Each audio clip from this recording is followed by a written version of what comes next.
1981, a new chapter in history began with the newly elected American president, former Hollywood actor and governor of California, Ronald Reagan. One of the non-government organizations created by the Reagan administration was called the National Endowment for Democracy, which was and still is used to orchestrate regime change. The NED uses legal channels approved by the U.S. Congress to organize grassroots movements, normally to destabilize governments, which was carried out by the Central Intelligence Agency in covert actions. Non-government organizations, or NGOs, such as the NED and the United States Agency for International Development's main purpose was to promote democracy all over the world against non-compliant governments. Reagan's address to the British Parliament in 1982 was a clear indication that his administration was in the process of spreading American democracy on a global scale. So Reagan directed the American Political Foundation to conduct a study to determine how the U.S. can best contribute as a nation to the global campaign for democracy now gathering force. The study was called the Democracy Program, which was funded by a $300,000 grant from USAID. Reagan said, "The objective I propose is quite simple to state: to foster the infrastructure of democracy, the system of a free press, unions, political parties, universities, which allows a people to choose their own way to develop their own culture, to reconcile their own differences through peaceful means." The study recommended that the establishment of a U.S. government-approved program that is a bipartisan, private, non-profit corporation to be known as the National Endowment for Democracy. Eventually, the U.S. Congress approved the Democracy Program, and the National Endowment for Democracy was born.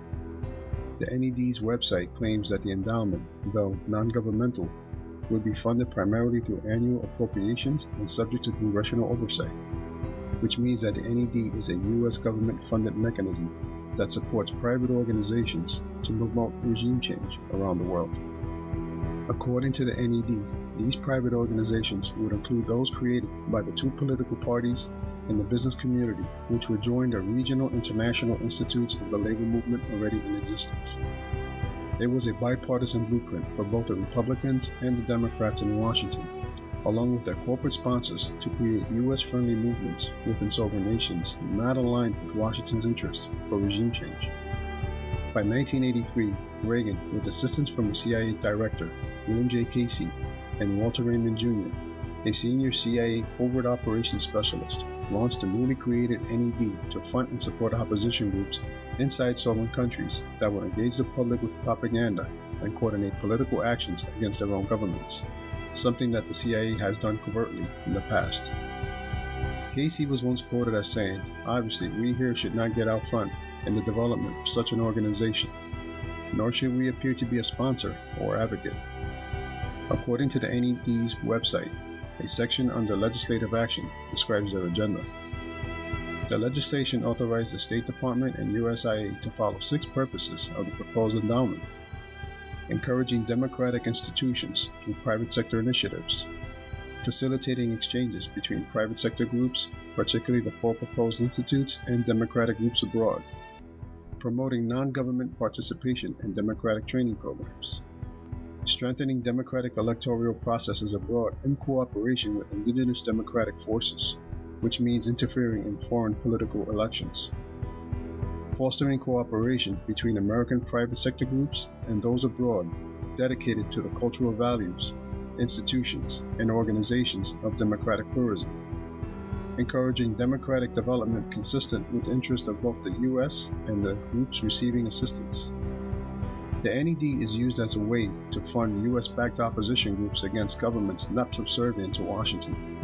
The NED has led efforts to fund and guide these opposition groups to participate in political actions such as organized protests, interfering in the election process, and the use of propaganda in social and local media to create a tense political situation. The bottom line is that Washington prefers governments that they can manipulate and control so that U.S. banks and corporations can exploit natural resources and cheap labor. The NED, USAID, and the Freedom House are some of the widely known NGOs used by Washington and the CIA to destabilize and orchestrate coups against foreign governments. The most recent cases concerning regime change was under then U.S. President Barack Obama in 2009 against Cuba and Ecuador. Washington's regime change strategy was used against Cuba, according to a 2014 report by the Associated Press. A USAID program based in Costa Rica was launched against Cuba through a Cuban Twitter program called Zunzunillo in an effort to create a revolution against the Castro government. The report said that USAID hired a Washington, D.C. based company called Creative Associates International, who was responsible for the Zunzunillo clandestine program. According to the report, for at least 2 years, USAID sent more than a dozen employees from Venezuela, Costa Rica, and Peru to gather Cuban citizens to form a political opposition against the Castro government. USAID hired Creative Associates International, a Washington-based company, as part of a civil society program against Cuba's communist government. The same company was central to the creation of a Cuban Twitter, a messaging network revealed in April by the Associated Press, designed to reach hundreds of thousands of Cubans. Washington's goal was to destabilize the Castro government. USAID recruited young operatives to pose as tourists for low wages so that they themselves can possibly recruit Cuban students to turn on the Cuban government. USAID recruited young operatives who were paid slave wages for their clandestine activities. According to internal documents obtained by the AP and interviews of 6 countries, USAID's young operatives posed as tourists, visited college campuses, and used a ruse that could undermine USAID's credibility in critical health work around the world. An HIV prevention workshop, one called The Perfect Excuse to recruit political activists, according to a report by Morelos Group. For all the risk, some travelers were paid as little as $5.41 an hour. The Travelers program was launched during a time when newly inaugurated President Barack Obama spoke about a new beginning with Cuba after decades of mistrust, raising questions about whether the White House had a coherent policy toward the island nation. It's on record that the U.S. government attempted to assassinate the late Fidel Castro more than 638 times in collaboration with right-wing Cuban exiles living in the U.S., along with organized crime syndicates. The Bay and Pigs invasion under the Kennedy administration was another part of history where Cuban forces quickly defeated the CIA-backed Cuban rebels made up of anti-Castro exiles. The U.S. has imposed an embargo for more than 56 years on the island nation, causing massive economic difficulties for the Cuban people. USAID is just one more tool that is used by Washington's relentless policy of regime change. Ecuador's previously democratically elected president, Rafael Correa, was also on the list. According to a Telesur report on September 10, 2015, Funamedios, an NGO media organization funded by USAID and the NED, were both accused for the illegal political activities in Ecuador. According to the National Secretariat of Communication, OSECOM, Funamedios' actions are prohibited under Ecuadorian law. Funamedios engaged partisan political activities by sharing material on its social media accounts, publishing articles unrelated to its stated mission, and exerting itself into political debates in the country. Washington released a press statement on that same day and said, "We are very concerned about the increasing restriction on freedom of expression and freedom of association in Ecuador, particularly the Ecuadorian government's September 8 decision to initiate legal steps intended to dissolve Funamedios, a non-governmental organization that monitors and defends press freedom." Washington and high-level members from the Freedom House, another government-funded NGO whose past members includes warmongers such as the late Zbigniew Brzezinski, Donald Rumsfeld, and Paul Wolfowitz, but went on to accuse the Ecuadorian government of silencing the opposition. Telesur reported that Funamedios was in fact funded by the NED and USAID. The work of the organization mostly consists of issuing alerts regarding alleged attacks against journalists in Ecuador. The organization is funded in part through an $84,000 grant from the U.S.-funded National Endowment for Democracy. U.S. Ambassador to Ecuador, Adam Nam, told El Telegrafo that Funamedios received $300,000 in 2012 from USAID, which receives its funds from the U.S. government. President Correa was an anti-neoliberal candidate who democratically won the election and has brought Ecuador political and economic stability. One other issue Washington was concerned with was Correa's willingness to replace the US dollar with a regional South American currency. The US dollar is losing its reserve currency status.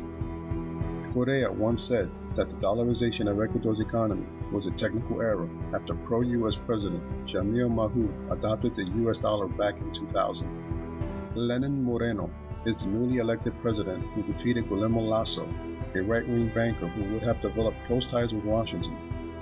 One question remains: will Washington give the green light for regime change in Ecuador following Moreno's victory over Lasso?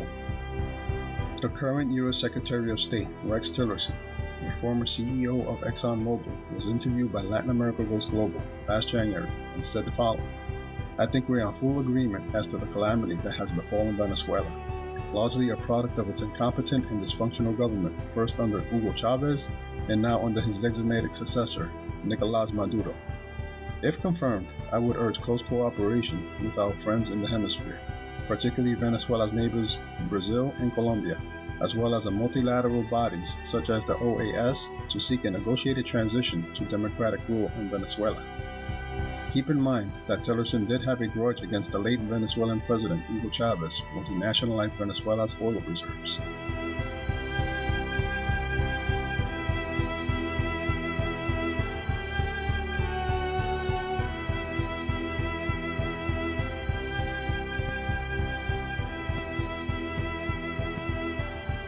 Reagan's democracy program was and still is about promoting regime change, not democracy.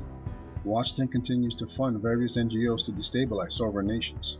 One question we must ask ourselves is, what would happen if a foreign-owned NGO in the U.S. attempted to overthrow the U.S. government through a democracy program and then replace it with an administration subservient to that foreign government? Rest assured, Washington will order that NGO to shut down immediately, impose sanctions, and possibly end all diplomatic relations with that government involved. Washington will continue to target governments for regime change, as long as those same governments allow U.S.-based NGOs to operate within their own borders.